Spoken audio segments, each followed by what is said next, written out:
What we do is ship to our customers, and you can rattle off the list of everybody who's making the panels in LCD, and we sell them large sheets of glass.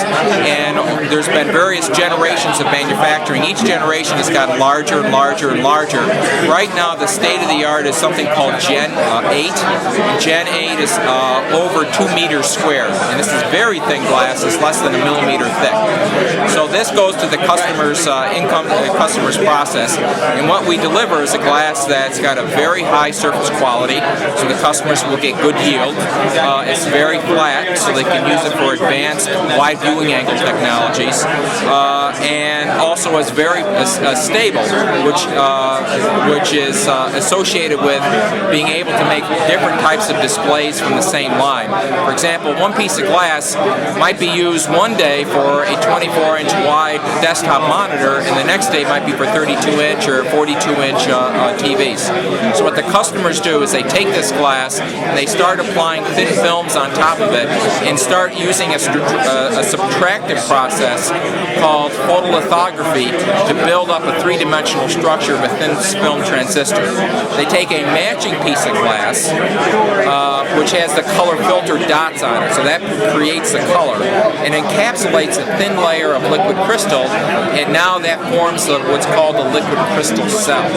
Now the liquid crystal cell itself, what you've done is you've got multiple displays on the same piece of glass. Like for example in a Gen 8, the Gen 8 size is optimized for like a 52-inch. So you can put 6 52-inch televisions on a single piece of Gen 8 glass.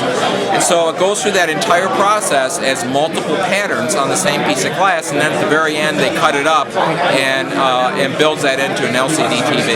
So you can say that Corning is the foundation for the LCD TV because we're the glass that they build these very complicated and high-performance electronic structures. Our main competitors are largely Japanese. The two biggest ones are NEG, Nippon Electric Glass, and also Asahi. They're very capable competitors. They've been in LCD not as long as us, but for going on 15 to 20 years.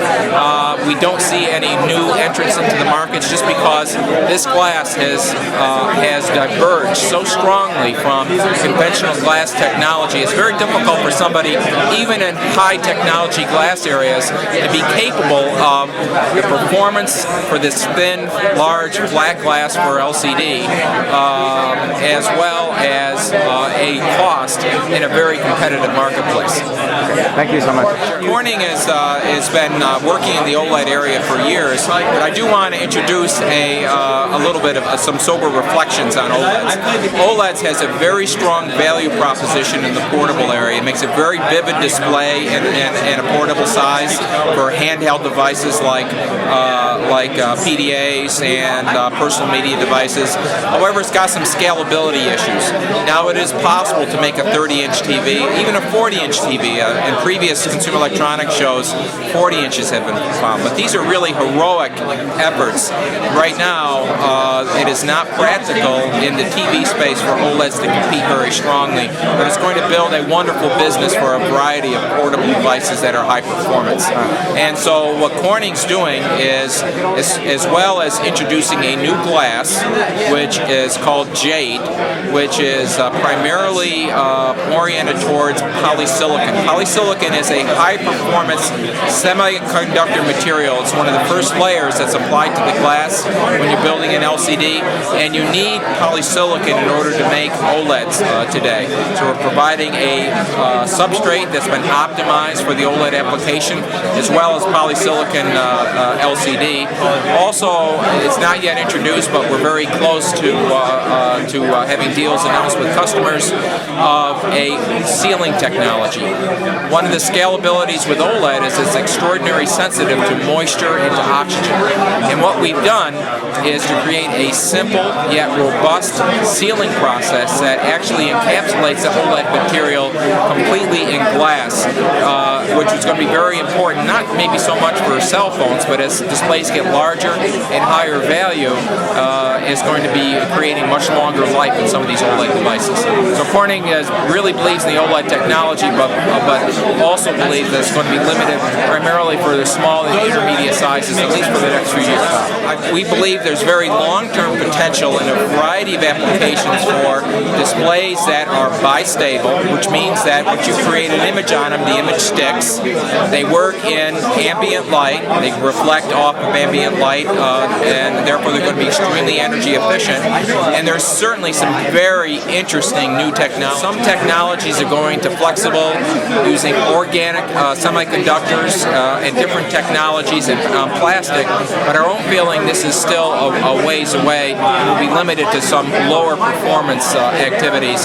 Reflective displays will be high performance only when placed on glass. We also have a green laser technology that is now in the development stages for portable devices for projection from small handheld portables. In the longer term, we have a project called Silicon on Glass, where we've devised a way of putting a thin layer of single crystal silicon. This is going to allow customers to go to the ultimate level of electronic functionality on glass. Longer term, I think reflective displays, where we call it ubiquity, where there's going to be displays that are going to be interacting with human wherever they want to interact with electronic information in the environment on the basis of electronic displays, bistable, reflective technology. There's a lot of unsolved problems there, so no product concepts to talk about yet, but I think it's going to be an area that's going to be ready for some Corning innovation. 98% of the glass in flat panel displays is associated with LCD TV, desktop monitors, and notebook computers. And in these areas, these glass-based displays are so predominant in the world. What happens to these glass at the end of their lives is becoming an increasing concern. So what we did when we introduced this glass in 2006 was introduce Eagle XG, which is the most environmentally friendly glass for the LCD market.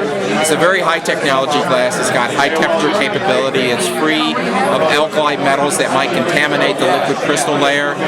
It's extraordinarily flat. It's capable of a number of advanced technologies, but also the fact that it's heavy metal free means that these devices are much less of a burden when they're at the end of their life. And right now we've got a unique capability in that area. I actually used to do a lot of research in the early 80s in optical fiber, and I was given a chance to join a new project which at that time was extremely small, but it had all the components I was interested in: consumer electronics, television, Asia-based, and so on. It was a very small project in the late 80s, and we were just doing some test marketing.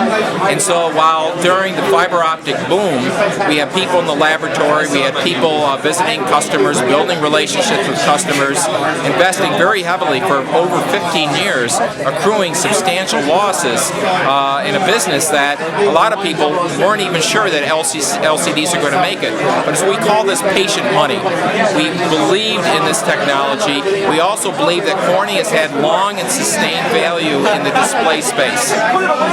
CRT was a huge business for us. Black and white, then color. We saw LCD as building from some of the same core capabilities. So our top management believed in it, continued to invest in it, despite the fact it was a very ugly business for some time to come. And then when the fiber optic turned over, we were ready to take leadership of the company. And this is really the way that Corning works. We reinvent ourselves periodically by riding the next wave on the basis of a sustained upfront investment in technology, become industry leaders in a keystone component in a complex system. LCD glass and for a modern LCD TV is a perfect example of that.